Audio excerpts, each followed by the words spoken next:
que os alunos terão. Nós temos aí as conexões, pessoal entrando. Boa noite, Edna. Boa noite, Alessandra, Fernanda. Muito bem.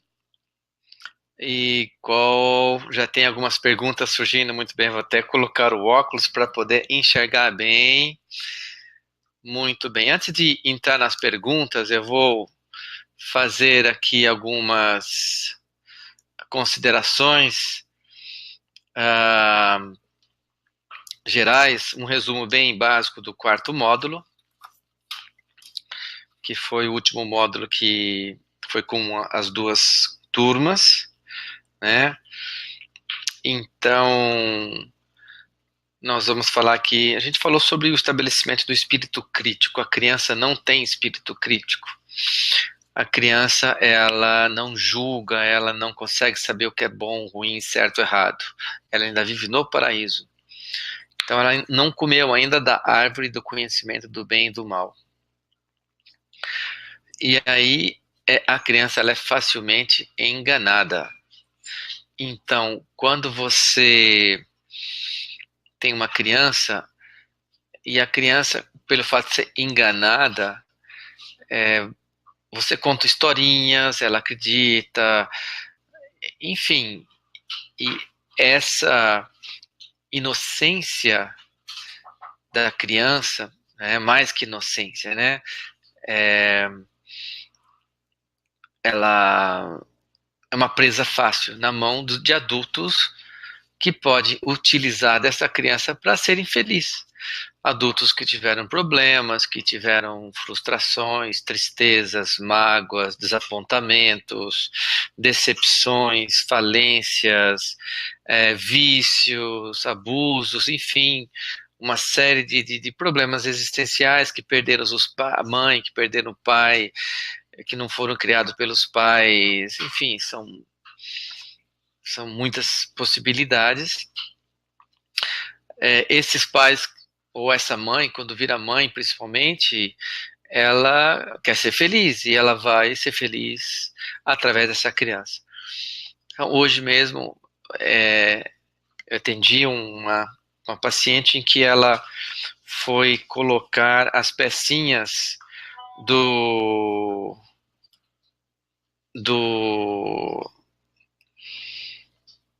como fala, as pecinhas dos bonecos, e aí ela colocou a mãe e o pai, né?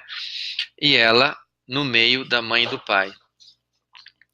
Basicamente, a história é que o pai era alcoólatra. Quem é seu pai? Seu pai era um alcoólatra. Então, quando uma filha fala isso, que o pai é um alcoólatra, ela reduz a vida de um ser, de um homem, e ela assume a posição da mãe em relação a esse homem, que ele não presta, porque ele é um alcoólatra. Só que quem escolheu aquele alcoólatra foi a mãe. Quem escolheu ele para ter um filho foi a mãe. E depois ela chega e fala para a filha, seu pai não presta, porque ele é um alcoólatra. E não é bem assim a história. E aí, na constelação, ela pôs ela mais perto do pai. E toda a briga dela e a queixa dela era que ela estava com resistência em relação à mãe, ela estava com aversão, que ela falou. Ela não consegue falar a palavra raiva. Então ela falava aversão à palavra mãe. E aí ela tomou consciência, hoje com 52 anos, de que, aliás, quando eu pedi para ela escolher a peça, eu propus assim, olha, essa aqui é uma peça redonda, ligada ao universo feminino, essa aqui é uma peça quadrada, ligada ao universo masculino. Qual peça você escolhe para ser você? E ela me disse, escolheu a peça masculina. E eu falei, quem esperava que você fosse homem? Sua mãe ou seu pai? Ela falou, minha mãe. E você tentou se comportar como dentro do masculino a vida toda? Ela falou, Você foi trabalhar com engenheiros, foi trabalhar com a vida toda, né? E desenvolveu uma endometriose, por isso também tinha muitas dores e acabou tendo que tirar o útero.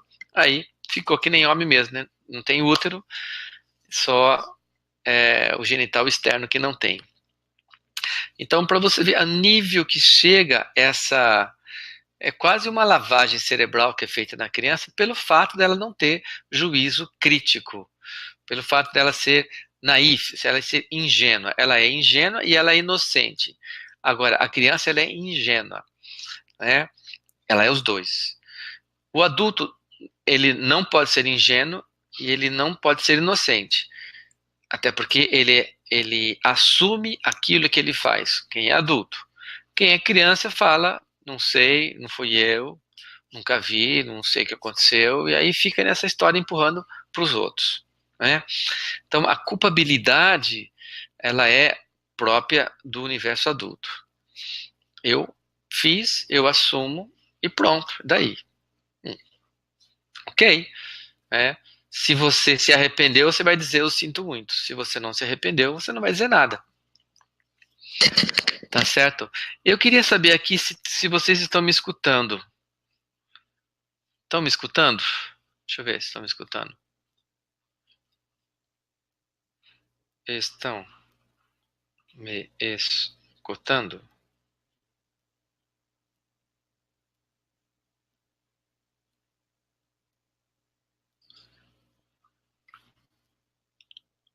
Ah, que ótimo. Então o pessoal está respondendo aí, que estão escutando sim. Ótimo, muito bem. Que ninguém falava nada, então, bom. E depois nós falamos que dentro desse surge nesse juízo crítico na criança um sentimento de arrogância quando ela começa a ter poder de falar sim, não, e que quando ela faz uma gracinha, a mamãe fica feliz e faz uma outra gracinha e papai fica feliz. Então, ela sente o poder de fazer a mãe feliz. Quando ela obedece à mãe, quando ela é aquilo que a mãe espera. E ela sente o poder de fazer a mãe infeliz quando a mãe espera que ela faça algo, qualquer coisa que seja, e ela não faz. Aí a mamãe fica triste. Então, a mamãe espera que ela seja uma menina comportada e que ela tire notas 10, ou que ela coma toda a comida, ou que ela faça... enfim, qualquer coisa que seja, ela faz, a mamãe fica feliz. Não faz, a mamãe fica infeliz. Fica infeliz. Isso gera na criança ela é arrombada, ela é tirada da realidade quando ela pensa que ela pode fazer um outro ser humano feliz ou infeliz. E aí isso tira ela da realidade. Até porque isso é mentira. Ninguém faz ninguém feliz ou infeliz. Eu fico feliz ou infeliz se eu quiser, independente do que o outro faz. Eu vou ficar bem, né? Porque eu estou bem, eu tô harmônico comigo, com minha missão, o meu trabalho, estou fazendo, estou seguindo o meu caminho, estou seguindo a minha verdade, encontrei a minha missão e estou fazendo. Então, é, é, é, e essa grande mentira, ela é, no meu entendimento, o maior causa do sofrimento humano, né? Das tragédias humanas, da infelicidade. Quando os filhos, as filhas abrem mão de viver uma vida inteira para tentar corresponder à expectativa que uma mãe tem desse filho, dessa filha. Eles deixam de viver a sua própria vida para ser aquilo que a mãe espera. Nesse caso, falamos de uma mulher que não teve um casamento e eu falei para ela, como você estava dentro do universo masculino, você buscou um homem mais maternal. Ela falou, isso mesmo, ele era engenheiro, mas ele era artista, ele pintava, ele um monte de coisa. E quem mandava na situação, eu falei, era você, né? Era ela que mandava na situação, até o dia que eles viraram amiguinhos, e ele falou, estou apaixonado por outra pessoa, e acabou a relação, né? Então, aí surgiu também a questão de casais que não conseguem ter filhos. Quando não consegue ter filhos? Quando normalmente esse pai ou essa mãe já são mães da mãe, que tem filhos. Às vezes o pai também é filho. O filho se torna mãe do pai, o filho se torna mãe da mãe, ou, enfim, é a inversão dos papéis, né? Então, são chamados filhos paternais. E nessa inversão também é um arrobo, é uma arrogância, quando o menor pensa que pode cuidar do maior. E fazendo assim, faz os fazer feliz, né? Mais uma saída da realidade. Falamos também que nesses casais que não conseguem engravidar por causa disso, eles enganam a natureza e pegam uma criança de um outro casal biológico, né? Que é chamada adoção. Então, a adoção, quando pega uma criança que vem preencher um buraco de uma família que não consegue engravidar, esse casal está pensando neles.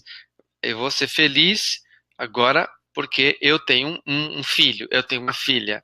E aí, agora finalmente a natureza foi ingrata comigo, mas eu sou melhor que a natureza, eu fui lá e dei um jeito.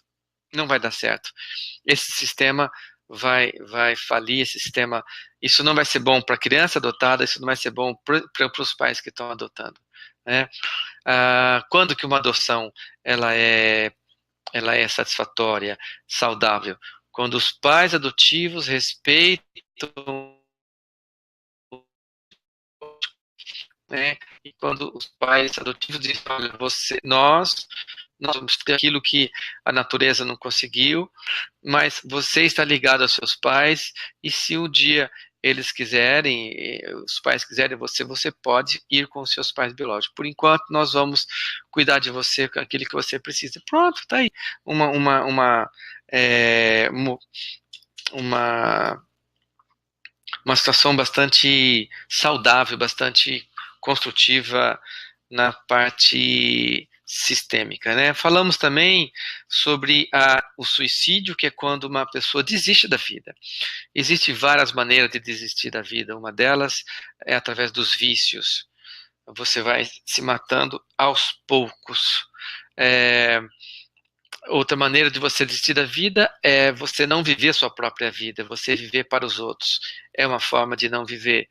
Uma outra forma de suicídio é você desafiar o tempo todo a morte, passear ficar saltando de paraquedas, esses esportes, né, em que você desafia a vida. Outra forma de desafiar a vida, um suicídio também, é você ser muito valente e querer lutar, brigar, e até que um dia alguém mata você. Então, enfim, e existe o suicídio mesmo, que a pessoa, ela mesma põe fim à própria vida, quando ela está num processo de depressão.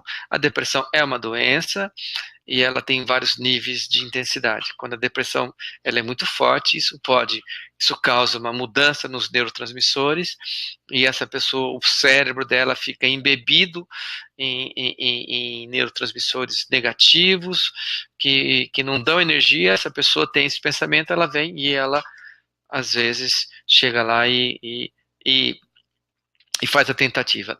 De cada 10 tentativas, uma acaba conseguindo o êxito de pôr fim à existência. É muito triste isso, né? Porque agora existe também as mortes que não são suicídio, que são assassinatos, né? Dentro do esquema sistêmico, quando você tem os abortos provocados. E também tem aquelas os excluídos da vida, os excluídos que não são valorizados no sistema.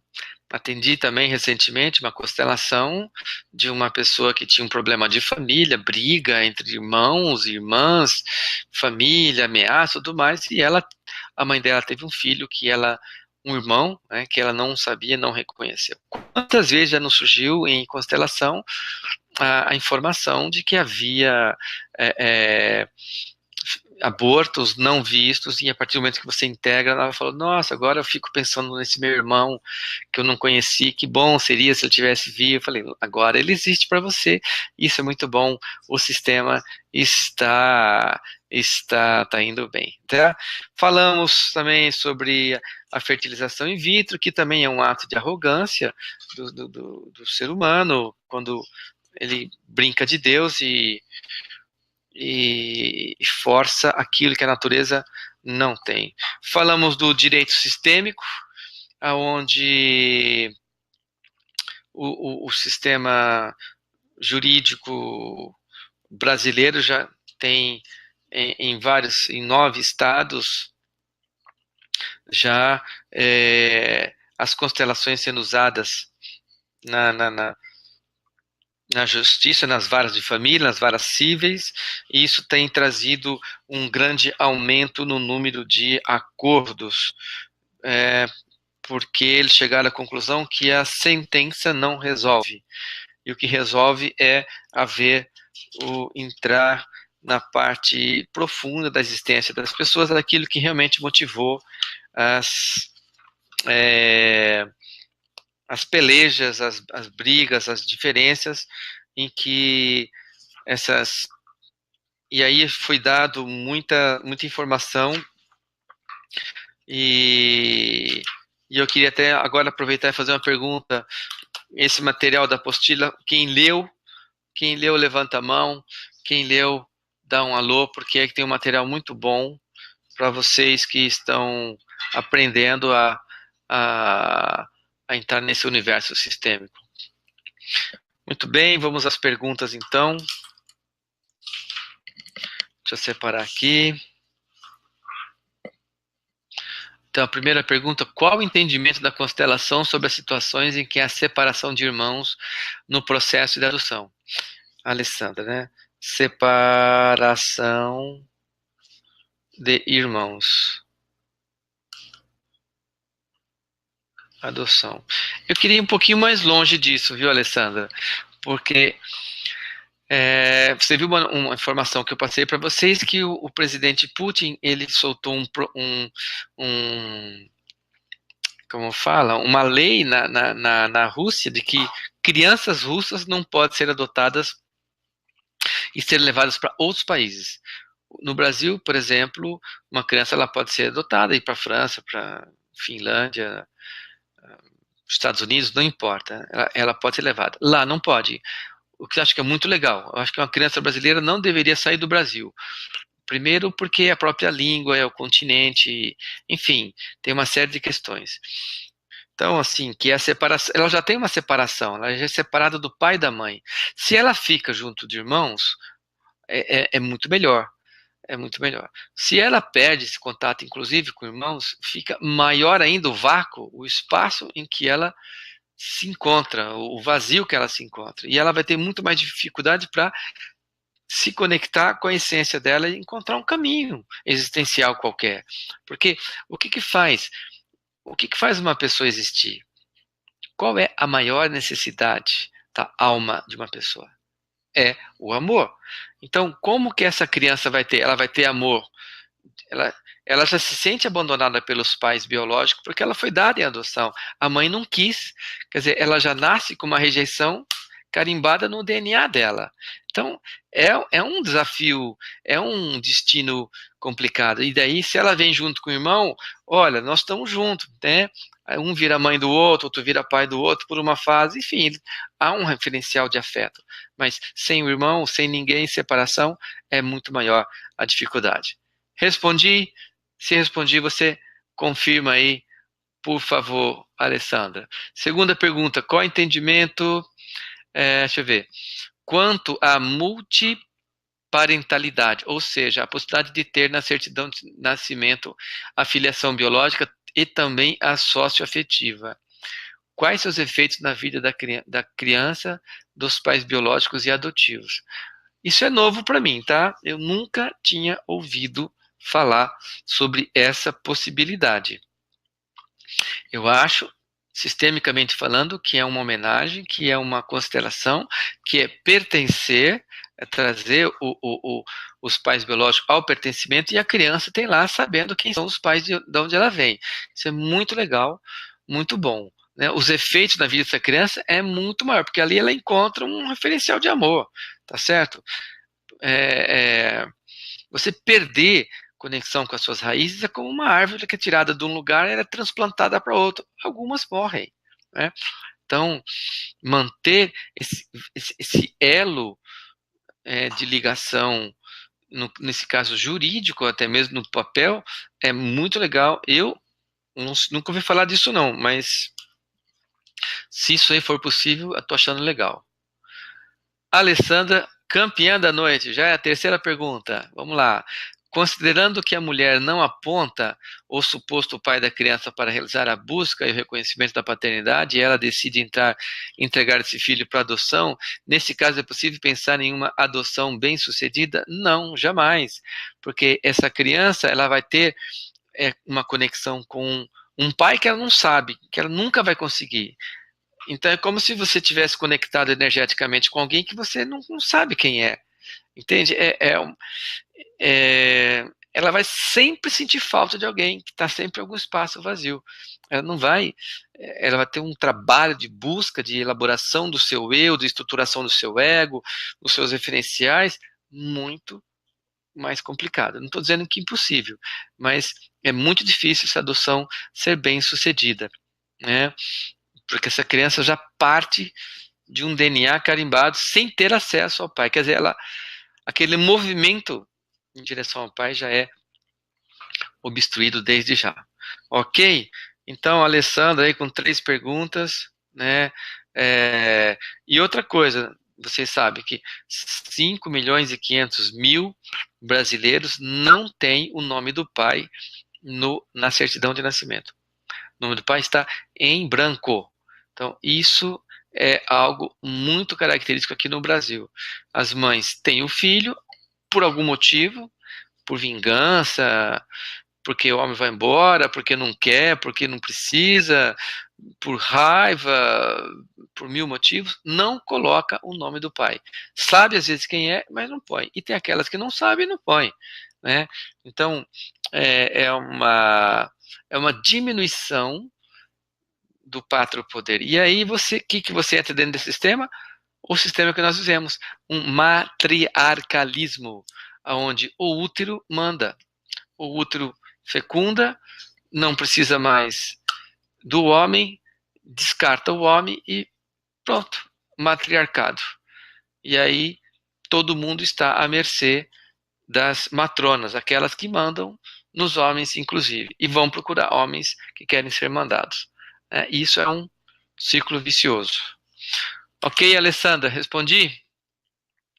Muito bem, vamos lá. Natasha, quando a criança faz algo errado, como agir? Aqui nós estamos então no assunto chamado educação de filhos. E a pergunta é: o que é educar? O que é educar filhos, né?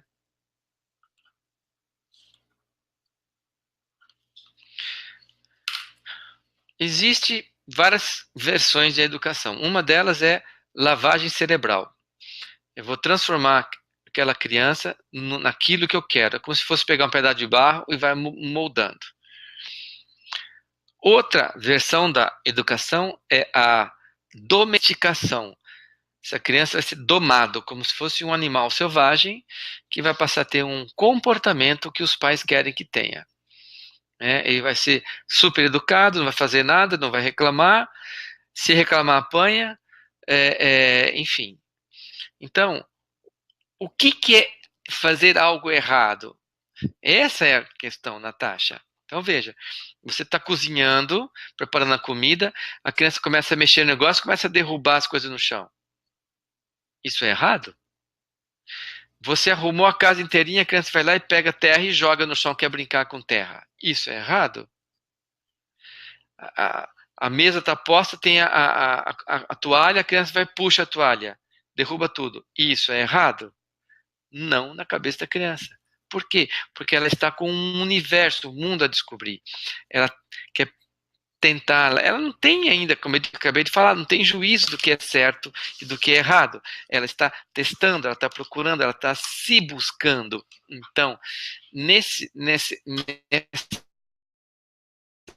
descobrindo como é que anda, como é que sobe, como é que desce, como é que cai, como é que levanta. E ela vai estar explorando o universo. É como um cachorrinho pequeno, morde tudo, destrói meia sapato. É errado? Não. estava no alcance dele, foi lá e mordeu. Então, o que é certo, o que é errado? Precisamos descobrir isso. O que é certo e errado, segundo o conceito da mãe. E aí, assim, aquilo que a mãe às vezes não tem paciência. Porque tem alguma coisa que é certa e errada hoje, e tem uma coisa que é errada amanhã, que era certa hoje. Aí é complicado, a cabeça da criança como é que fica? Não fica, sem referencial, né? Então, assim, educar é você fazer a criança entender que há limites. Esses limites, quando ela passar, vão ser passíveis de punição. Seja pelo próprio limite que ela passou. Por exemplo, você fala, não põe a mão aqui, está muito quente. Isso é uma panela quente. Ela vai lá e põe a mão na panela quente. Psh, queimou o dedo. Você fica olhando e fala, eu avisei você. Da próxima vez que você falar não põe, ela vai lembrar que uma vez você falou, ela contradisse e pegou.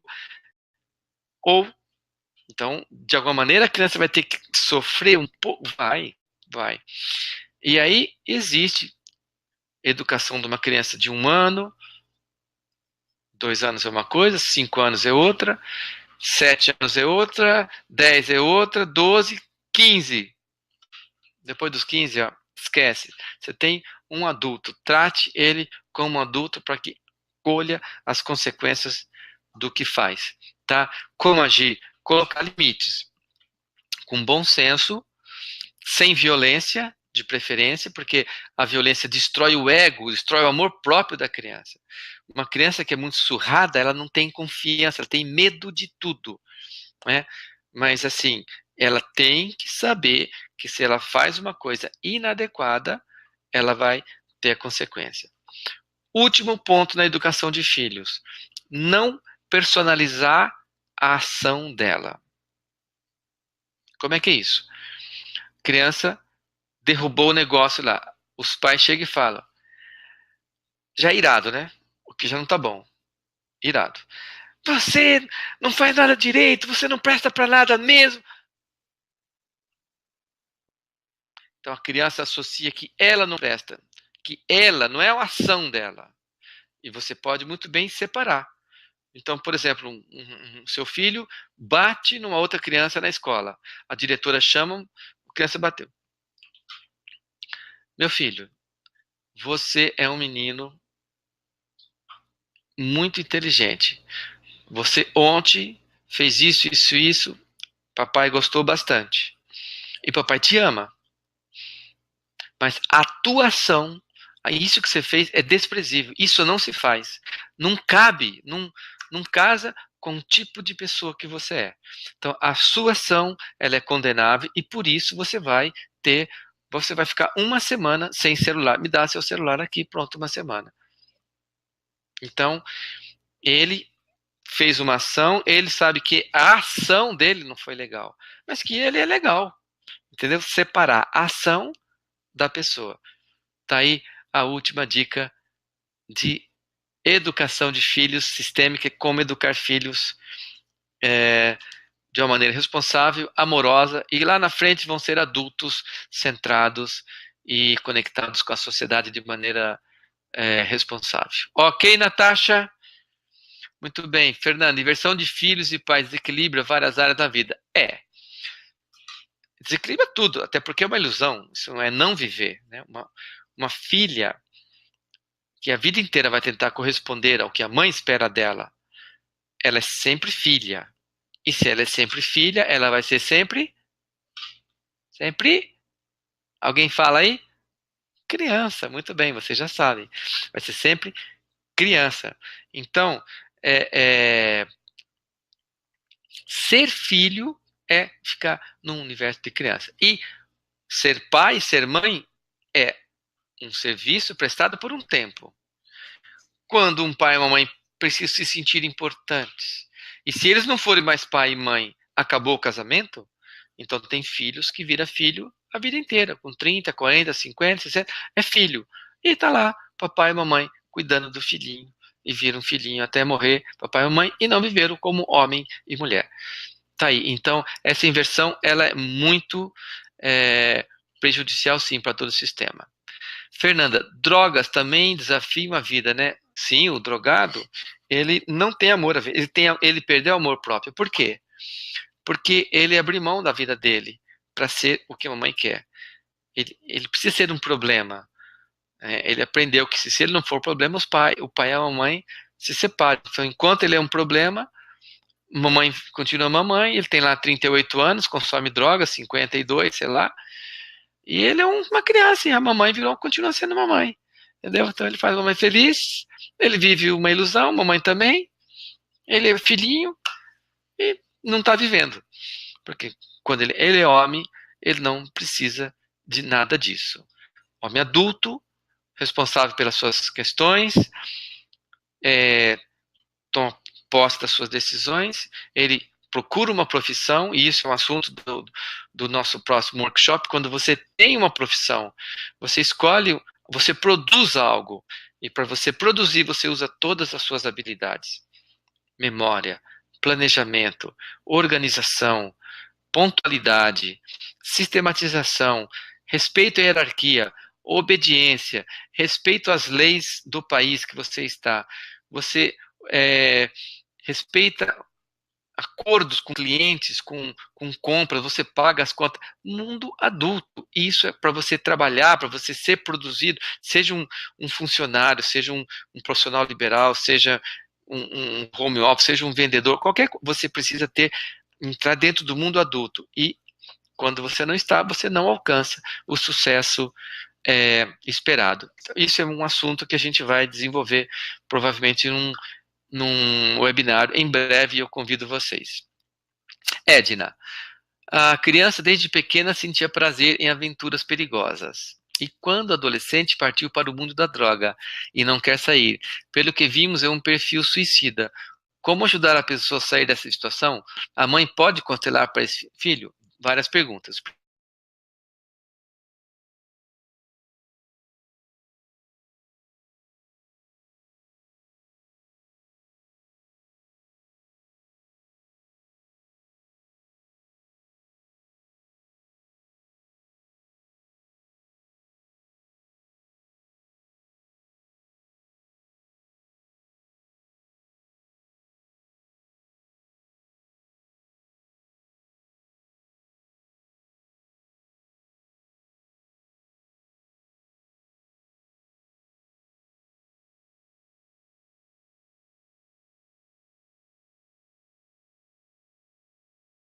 Tá, sei lá o que aconteceu.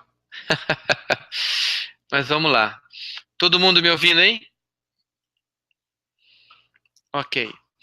É, a criança, estamos falando então da criança que desafia a morte. A criança que desafia, gosta de perigos, né? A criança que é muito valentona, a criança que ela está fazendo isso pela mãe, ela está ao serviço da mãe e ela está buscando o pai. Então são crianças que não tiveram a permissão da mãe para ir em direção ao pai, né?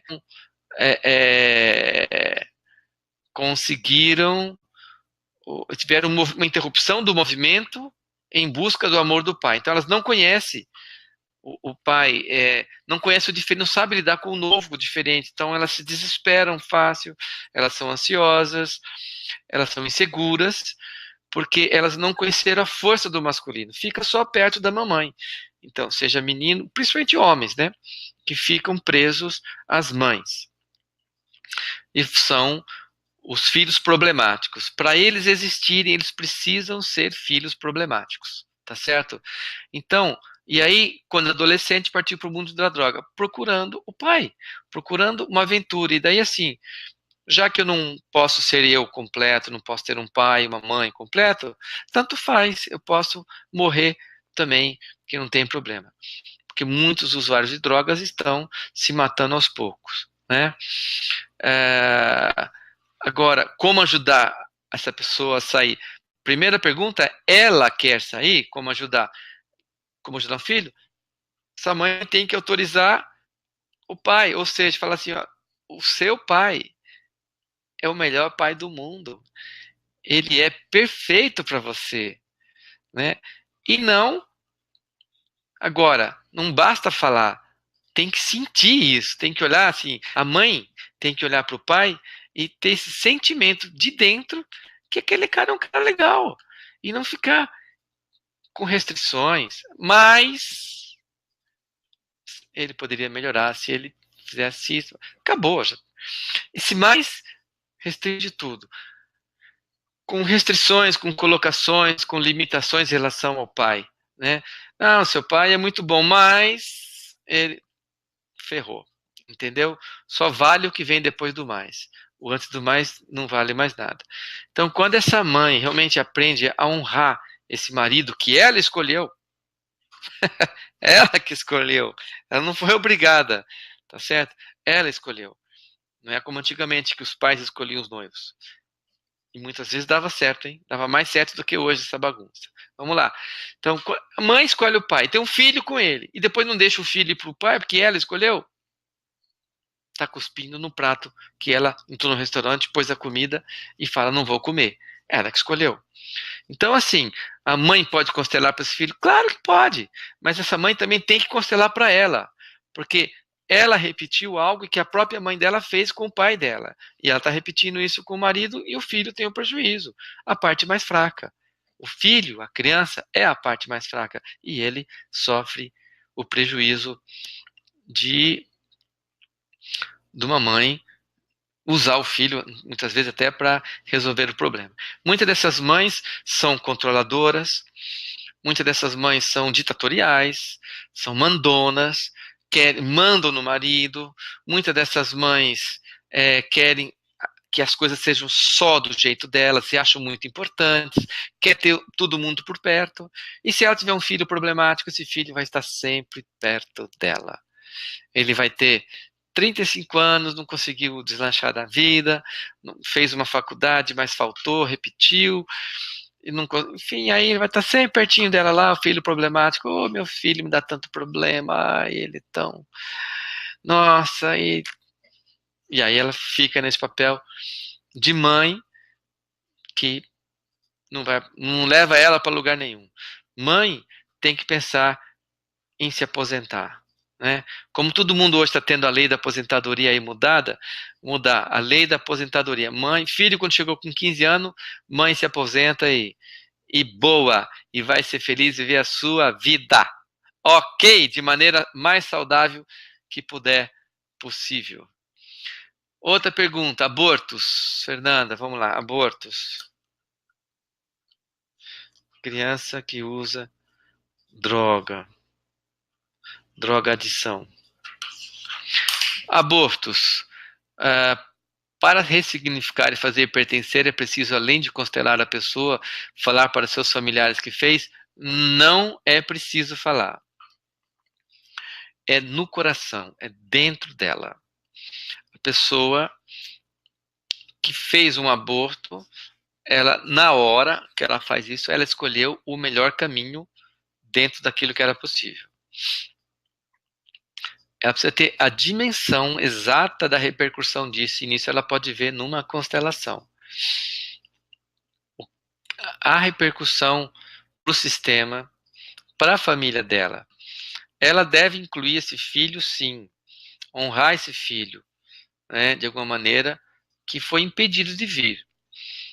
E que, de alguma maneira, também esse destino melhorou o sistema.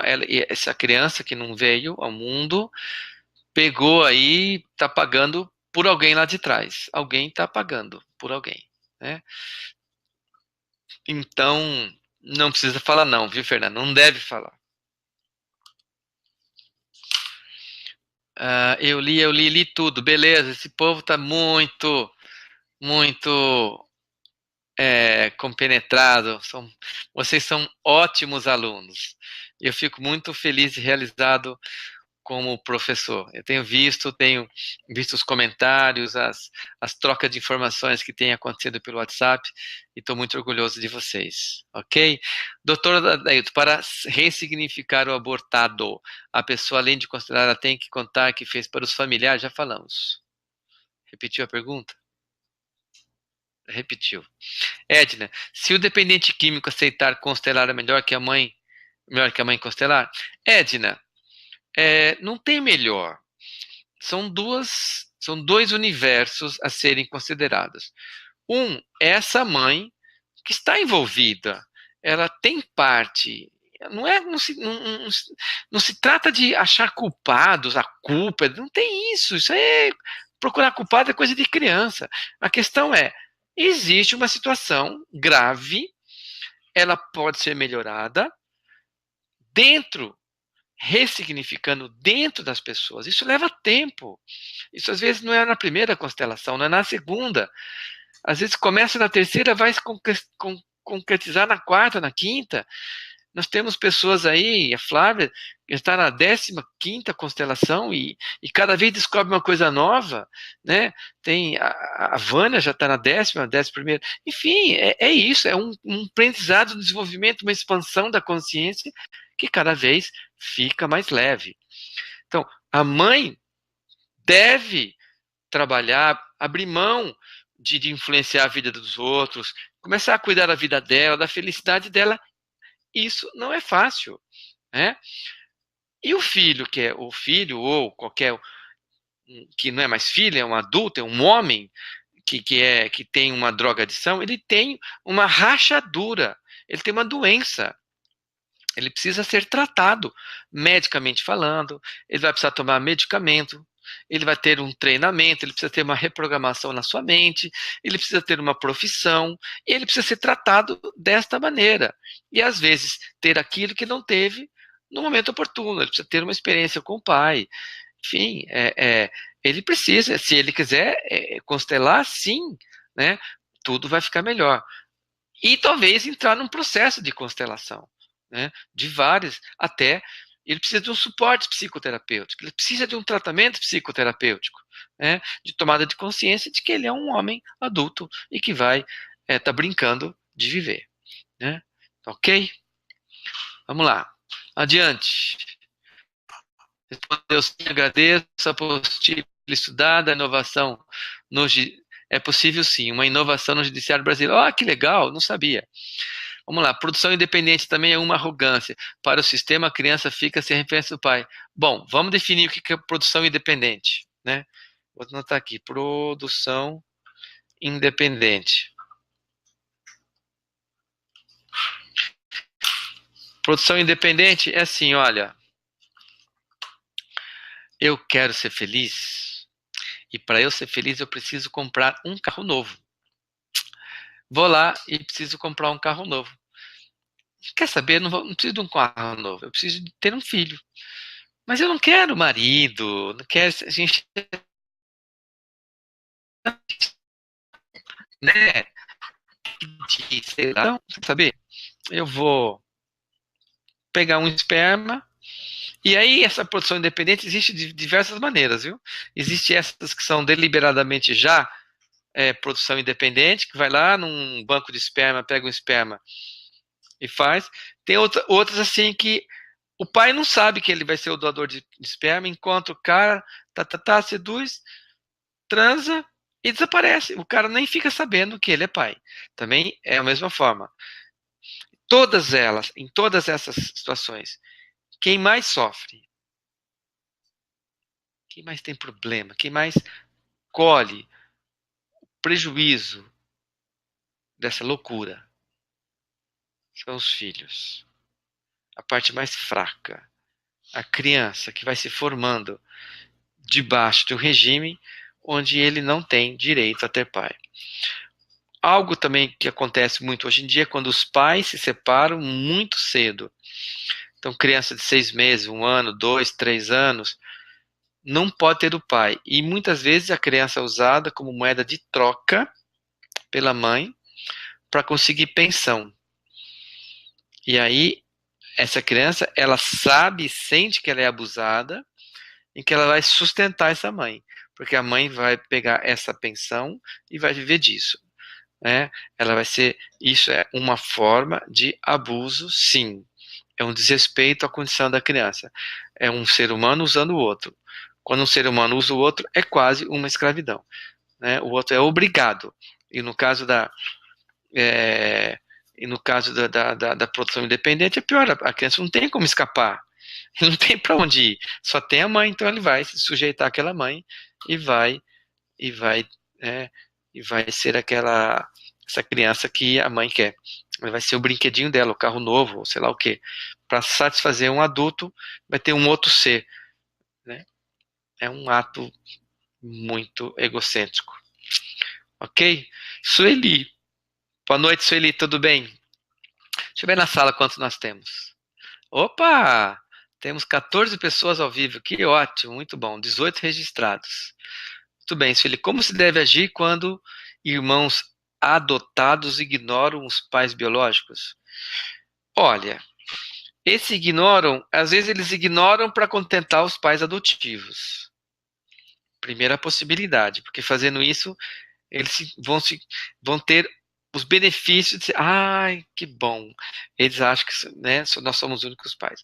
A segunda forma como eles podem ignorar é eles não quiseram ficar comigo, eu também não quero saber deles. Só de vingança, então é raiva. Então esse, esse segundo ignorar, ele tem uma origem da raiva e ele prende tanto quanto.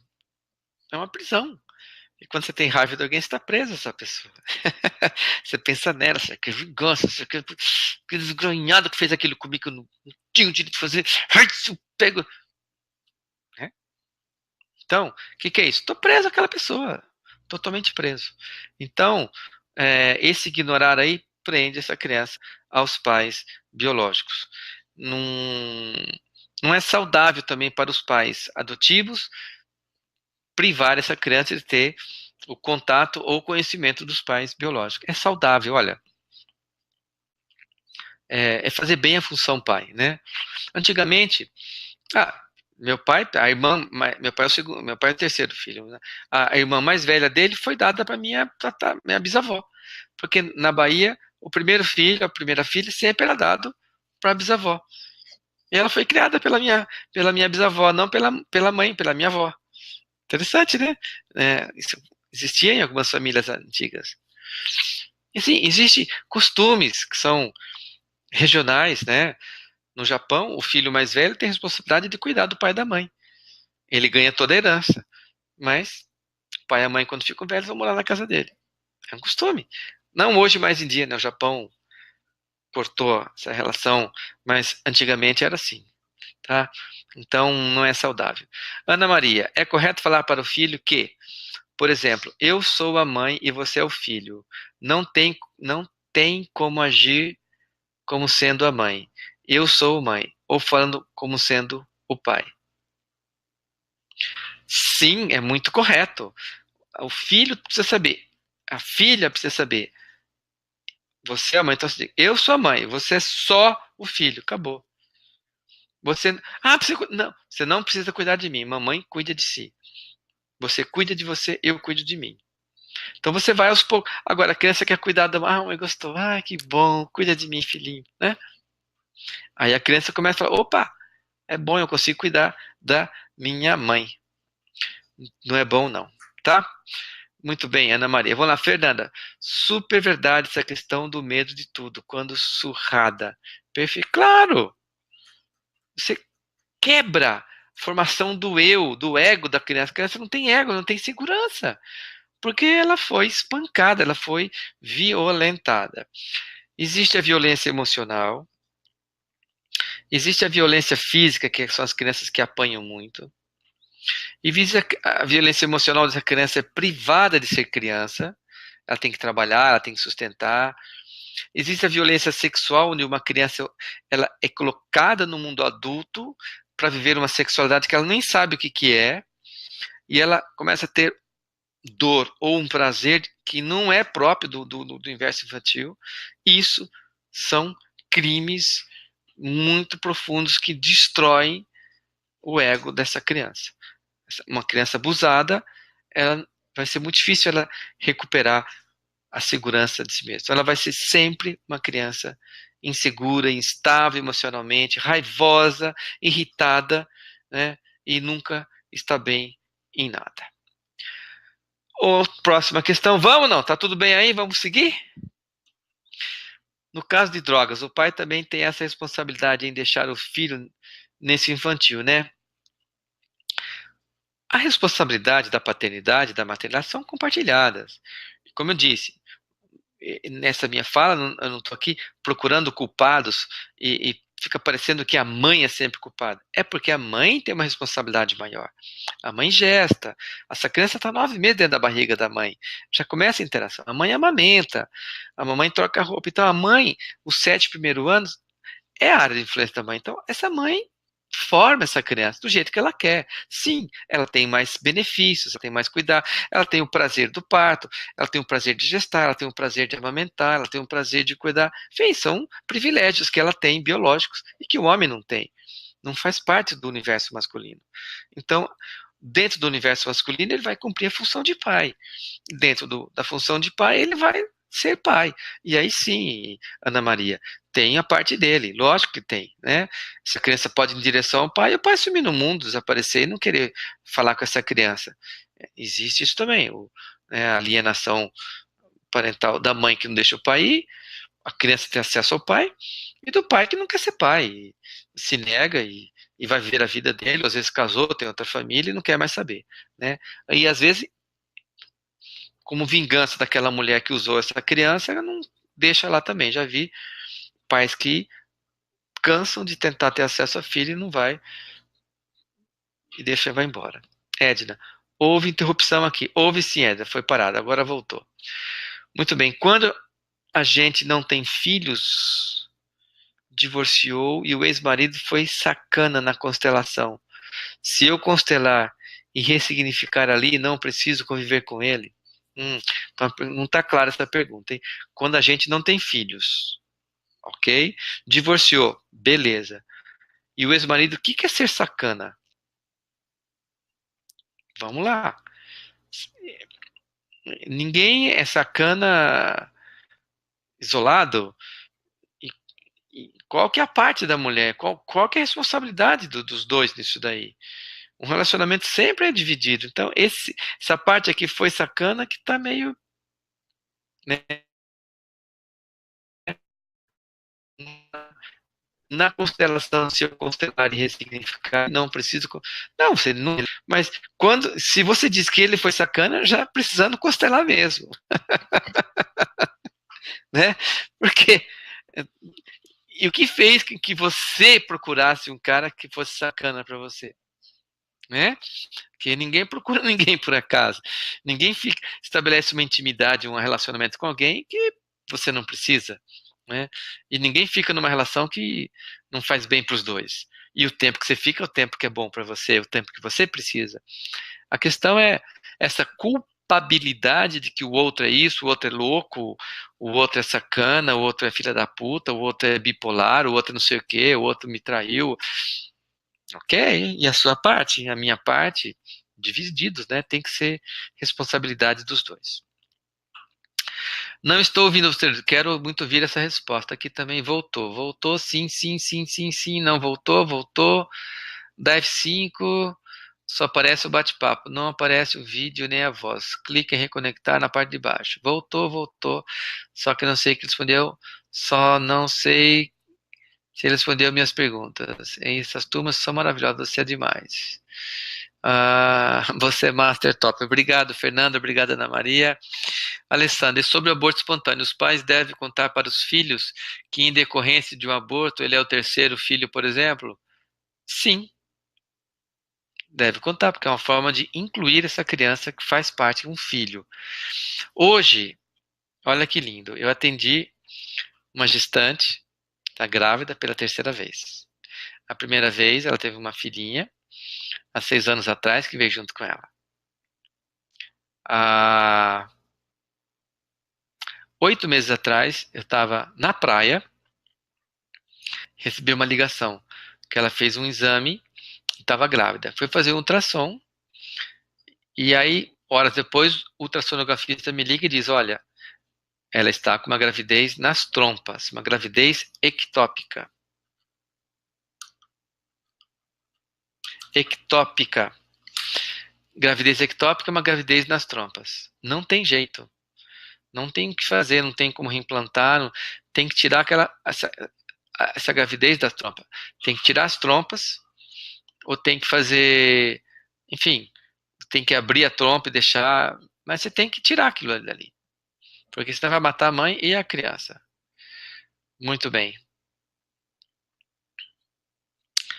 Eu cheguei de viagem, fui para o hospital, entrei no quarto, estava o marido, a mulher e eu. E eu tive uma conversa com eles antes de ir para o centro cirúrgico. E foi muito lindo isso. E aí eu falei assim, olha,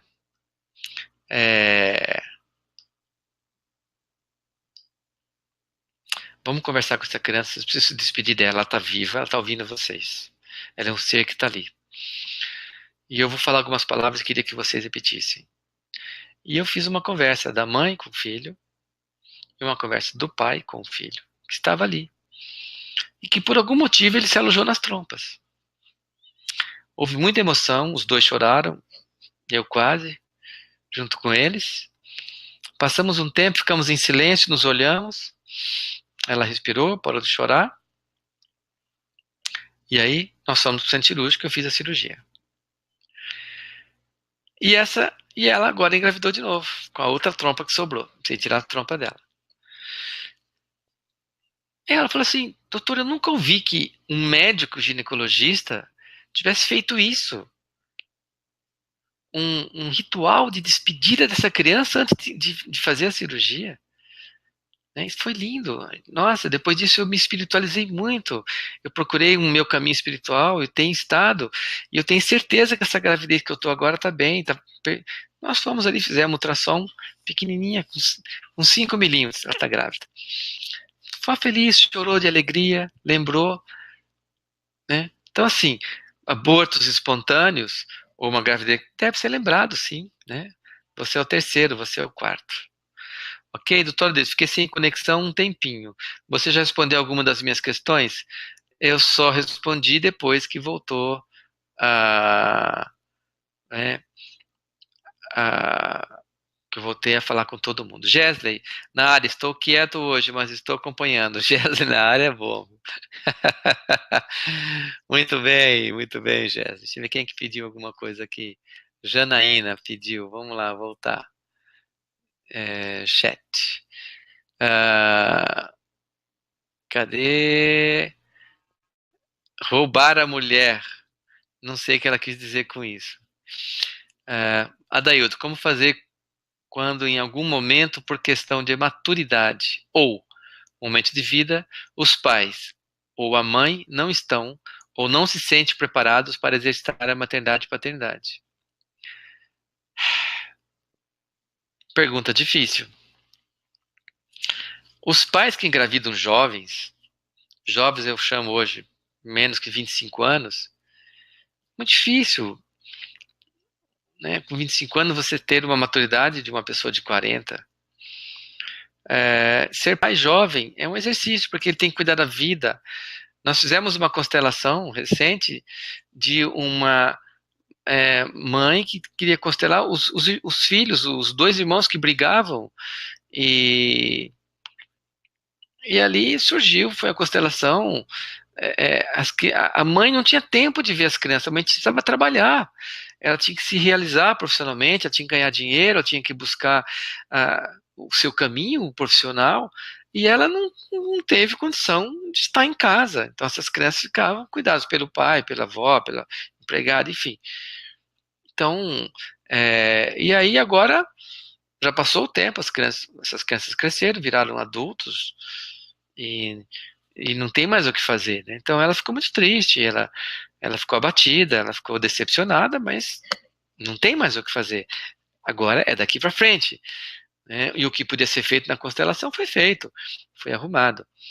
Então, Jéssica, muita gente não está preparado para ser pai, muita gente não está preparada para ser mãe. E mesmo assim, quando você está preparado, né, eu vejo o nosso caso, que a gente já virou pai e mãe com mais idade, com mais maturidade, é um privilégio para a criança.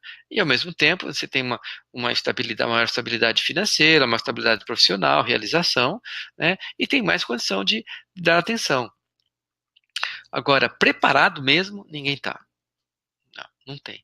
Você vai se preparando no caminho. É como se falar assim, você ficar treinando um tiro-alvo, você está preparado para a guerra. Não está. Você vai ter que ir na primeira batalha e se virar lá. Bomba caindo do lado, né?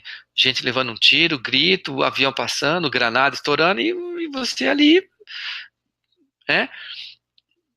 Então, no clangor da batalha. Ser pai e ser mãe é estar numa constante batalha. Desafios constantes, aprendizado constante, aprender com a criança, respeitar a criança e seguir os princípios de sabedoria, se possível, os princípios das leis sistêmicas. Ok?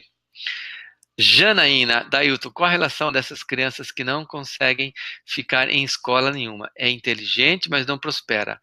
Revoltados, nota baixa, para pior e para piorar, mãe doente. Jana, eu entendo que você é professora e deve estar lidando com a complexidade das escolas no dia de hoje. As escolas, elas mostram, as crianças na escola refletem toda a complicação, a desarmonia que elas vivem no lar. Toda criança que é abusada emocionalmente, ela é revoltada ou ela é uma calada demais. Ela se acomoda àquele abuso, se resigna, é isso mesmo e você é assim. Então, a criança que ela é inteligente, ela tem poder de associação entre os dois hemisférios cerebrais. Ela usa o direito e o esquerdo, a razão e a emoção, muito bem. E aí, para ele ter um pouquinho mais de atenção, às vezes tem um irmão que é comportado. Se ele for comportado, ele vai competir com o irmão que é comportado. Então ele fala, já que ele é inteligente, eu vou ser um estrupício, não vou fazer nada certo, vou repetir tudo mais, que a minha mãe vai ficar, me dar atenção, vai até mesmo me punir, vai olhar para mim, vai ver que eu existo. Porque se eu for obediente que nem o outro, não vai dar certo. Então é uma criança buscando a atenção dessa mãe, buscando o amor que ela não tem, buscando expressar a raiva dela de ser abusada. A raiva de uma criança sente de muitas vezes precisar fazer uma mãe feliz, o que é um grande peso para muitas crianças nesse mundo, tá?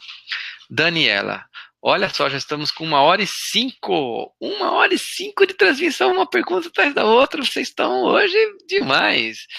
Vamos lá, Dani. Boa noite, professor. Boa noite. Seja bem-vinda, viu? Depois da constelação de domingo, nossa filha mais velha ficou 3 dias reclamando de enjoo e sem vontade de se alimentar. Seria indicação de limpeza pós-constelação? Bom, primeiramente, obrigado por compartilhar um assunto seu no grupo. Aqueles que estão assistindo, deixa eu ver quantas pessoas tem aqui na sala. Estamos com 10. Muito bem, tem 10 aí valentes. Essas pessoas, nós fizemos a constelação da filha mais velha, né, da Daniela, que está meio indiferente. Não conecta com o pai afetivamente, não conecta com a mãe. Estava no mundinho dela. E nós colocamos o pai e a mãe e ela, e realmente assim, ela não conectava. Ela nem falava, não, nem sabia que o pai existia, não tinha conexão com nada, ali fechada.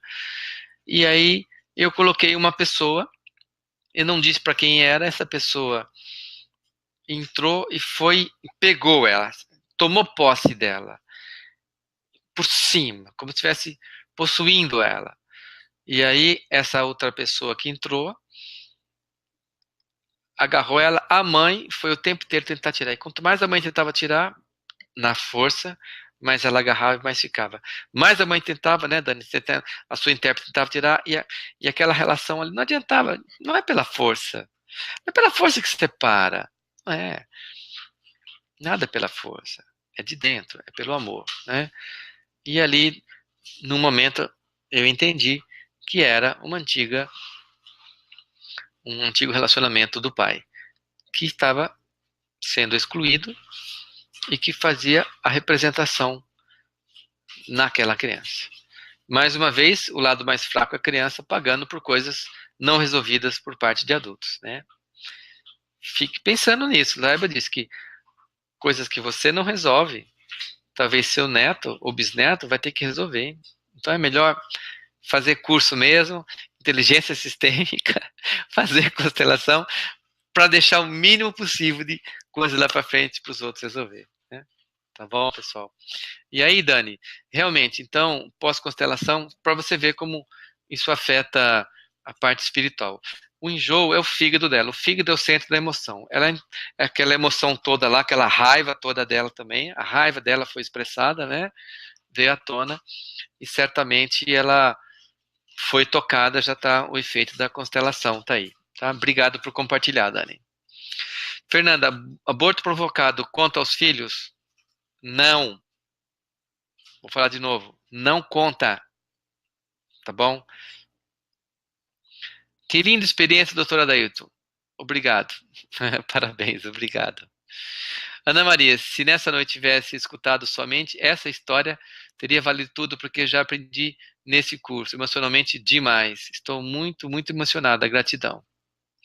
Pois é as histórias da vida que a gente conta.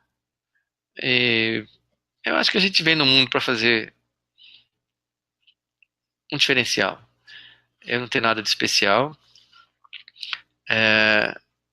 mas eu procuro. Isso vocês podem sempre esperar de mim. Eu não vou parar. E o ano que vem, o curso Inteligência Sistêmica, se ele existir, eu acho que vai existir, vai ser diferente. Vão ser outras histórias, outras. Talvez o programa até seja parecido, mas vai ser porque eu vou estar diferente. E eu estava até agora mesmo pensando aqui, estou conversando com a Adriana sobre a possibilidade de assistir o Hellinger em outubro na Alemanha. Estou considerando, né, Dri? Tá? Estamos considerando a possibilidade de estar indo para a Alemanha, para a gente estar indo. Muito bem. Uma criança com apraxia e problemas motores, qual relação com o sistema? Jana, a criança que não consegue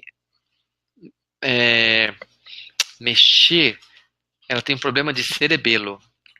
O cerebelo, ele é uma das últimas partes também do cérebro a receber a mielinização. Porque o cerebelo, ele é responsável pelos movimentos delicados, finos. Então a criança, quando ela pega a colher, ela pega assim, faz assim, bate. Porque o cerebelo está imaturo ainda. O cerebelo vai se aperfeiçoando, ele vai recebendo esse aperfeiçoamento. E o cerebelo é um cérebro independente, ele é um pedúnculo do cérebro que tem toda uma complexidade. Eu acho que até hoje os cientistas não estudaram o cerebelo suficientemente para poder falar realmente o que ele é, tá? Muito bem. Então, quando uma criança não tem uma elaboração do seu ego, quando ela não é respeitada, quando ela é abusada fisicamente, sexualmente, quando ela é abusada por uma mãe ou por um pai, desrespeitada, enfim, quando ela não é amada, ela não tem amor próprio, ela não consegue elaborar. Tem crianças que têm problema na gestação, tem crianças que têm problemas no parto, existem lesões cerebrais, né? Tem criança que não recebe alimentação adequada, saudável, tem criança que come uma alimentação cheia de veneno, hoje em dia dos vegetais, tomate, batata, fruta, tudo cheio de veneno. Isso é um conjunto de fatores que leva uma criança em idade escolar a ter problemas de aprendizado, muitas vezes, e às vezes problemas motores. Tá? Então, é uma pergunta bastante vasta e se pode ter relação com o sistema? Sim. Mas eu não saberia dizer uma relação tão simples assim. Alessandra, tentativa de assassinato por si só é um assassinato? Sim. Porque antes de tentar assassinar, você já decidiu que você vai matar. Eu decidi que vou matar alguém. Então eu vou procurar a situação. Se eu vou envenenar, se eu vou... O que eu vou fazer, tá? O assassino passa a pertencer ao sistema familiar da vítima? Exato. Se sim, ele precisa ser incluído, reconhecido? Sim, já vou contar uma história para vocês. Por outro lado, o assassino deve ser excluído do seu sistema familiar? Se sim, como é esse processo? Olha, uma vez o Heidegger foi para o Canadá e lá ele encontrou um chefe de uma tribo indígena que disse para ele que na língua daquela tribo indígena não existia a palavra crime.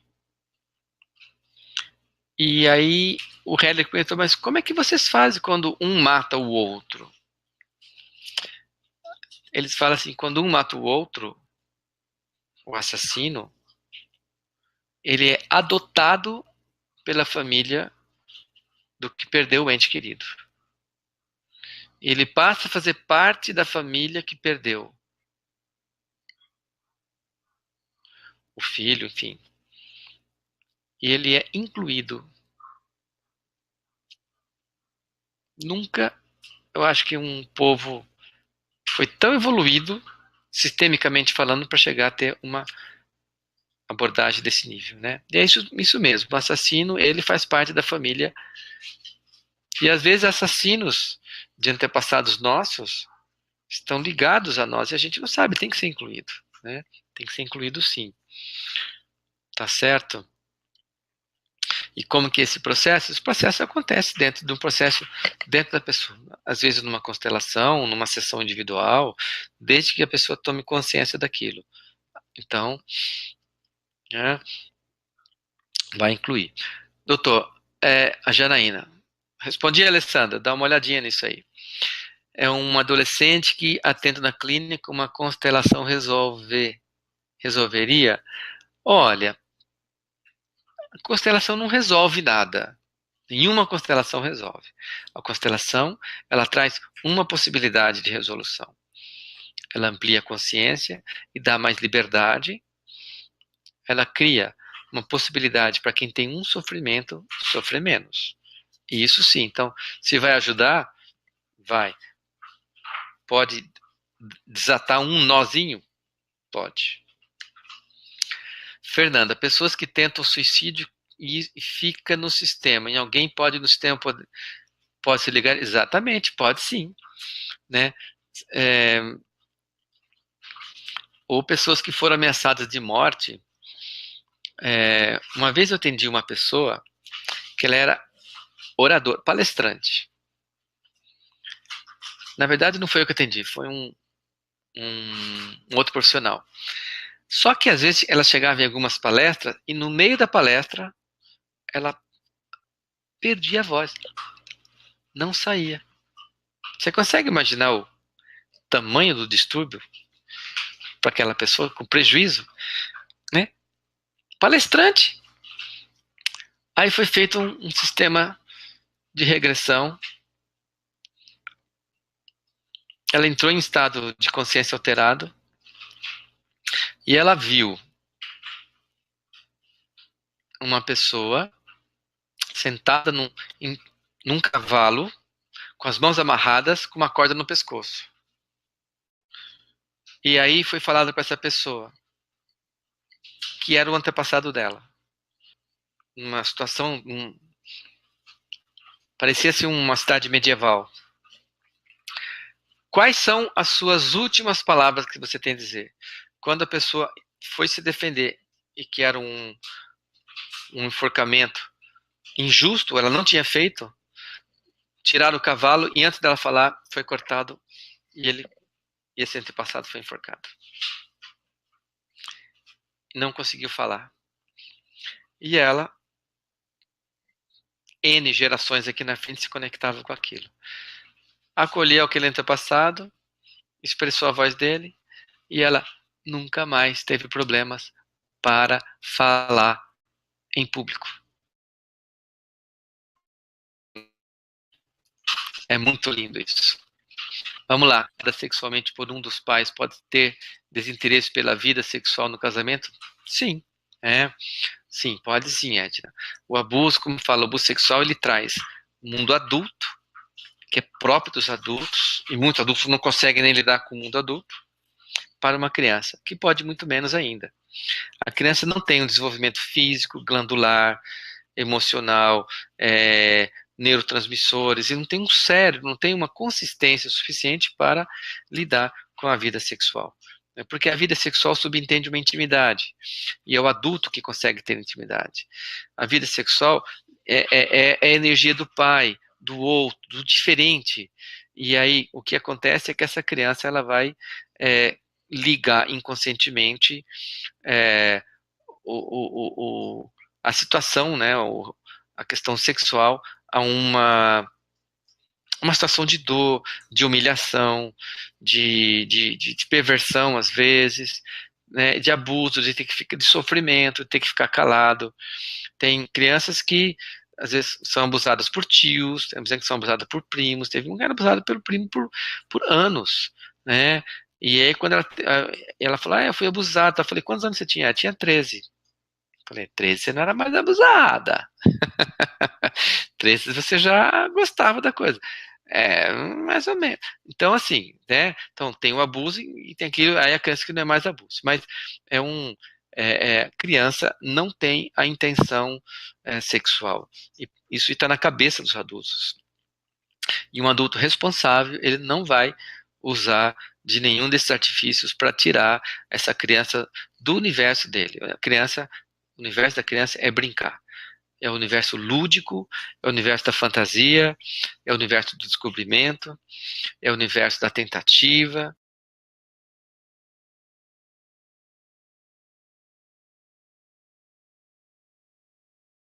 O que está cortando, hein? Será que essa é a nossa internet maravilhosa?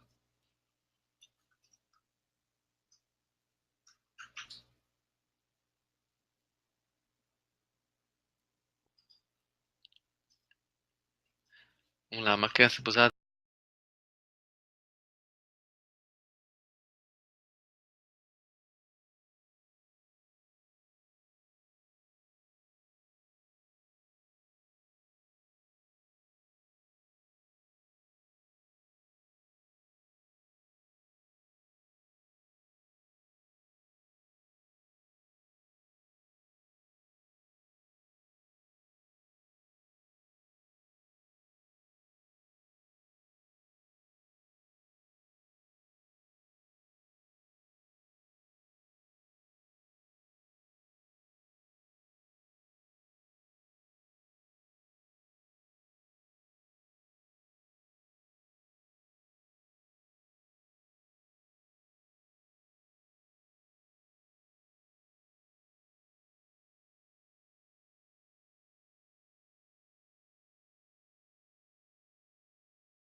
Olá, pessoal, estou de volta.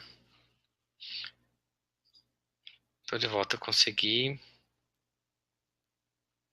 voltar. Então, vamos finalizar, né? Estamos aí com 10 transmissões, muito bom. E então a Edna, Fernanda, Feliz, Célia, a Lilian, Ana Maria, Eduardo, Catarina, o Hélio, o Gesley e a Janaína. Perfeito, muito obrigado pela presença de vocês. Tivemos já bastante perguntas e eu estou gostando muito de vocês, dessa turma, cada dia mais. Estou aprendendo a amar e a respeitar cada um de vocês. Pela coragem, pela disposição de aprender e ser novas pessoas, novas criaturas, de serem pessoas melhores, melhores profissionais e de capacitação para ajudar o próximo, tá?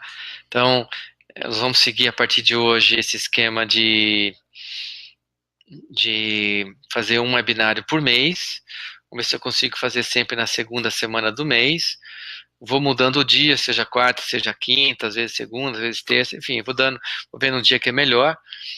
E agradeço bastante a presença de vocês, tá bom? Depois, assim, vai guardando aí as perguntas, manda por e-mail, enfim, coloca no Face. A gente não tem explorado muito o Facebook, até porque o WhatsApp é muito rápido e tem, assim, preenchido essa lacuna de correspondência imediata. Acho que é uma ótima ferramenta. Bom, então, assim, uma boa noite para vocês. As perguntas de vocês mobilizaram muita coisa, é isso mesmo, tem que perguntar. E eu espero ter contribuído com o conhecimento, com a formação e respondendo o anseio de vocês. Ok? Uma boa noite e até breve. Agora vocês vão ficar livres de mim por um mês aí, né? Mas tem aí os encontros. Dia 5 e 6 teremos o workshop sobre parte profissional. Eu vou fazer semana que vem um webinário sobre isso. Nós vamos estar explicando melhor o que vem a ser esse evento. Eu acho que é muito importante para muitos de vocês, inclusive nessa reprogramação de profissão, muitos de vocês entrando aí em contato com esse universo sistêmico, como que pode tirar melhor proveito dessa situação, tá? Deixa eu ver o que tem aqui. Tá. Só mensagens maravilhosas. Mensagens de apoio, vocês são maravilhosos mesmo, tá? E também, na outra semana, nós vamos falar um pouquinho sobre vou fazer um outro webinário, vou convidar vocês, é lógico, para o curso de constelação com boneco, explicar um pouquinho melhor o que vai ser para vocês, tá bom? Então, beijo, boa noite, durmam bem.